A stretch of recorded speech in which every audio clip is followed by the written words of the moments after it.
Martha, Yes. you made mention of Grandma gave each child a section of ground and a house to put on it. Where did those houses come Oh, that's a good story, John. I'm glad you brought it up. And I can't tell you the year that it was, but at that time in history, the people that owned the oil fields, oil wells,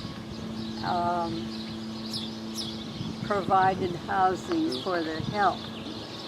And all of a sudden, they decided to quit doing that. And they were going to sell all of these houses, which they had emptied now of their help.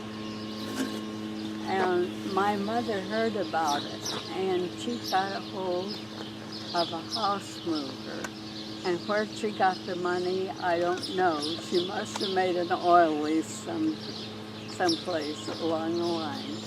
But she found a good house mover, and she went to the oil fields with him, and she started pointing out these empty houses, and one of them would be for sale for about $30. Maybe that could be 50, or, various amounts.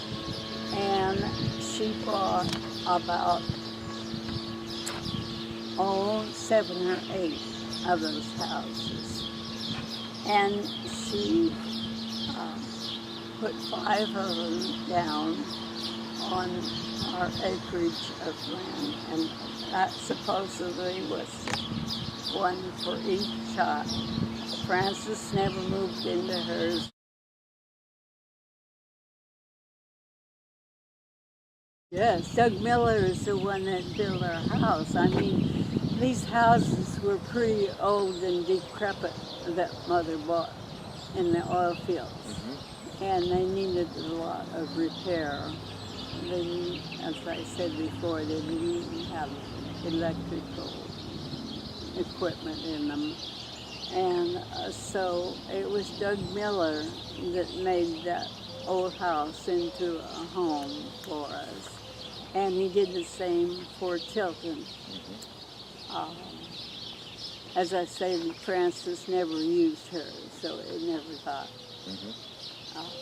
improved. Did you have any trouble keeping Doug on the job? Oh yes, Doug enjoyed a visit to Bakersfield every so often, usually after paycheck time.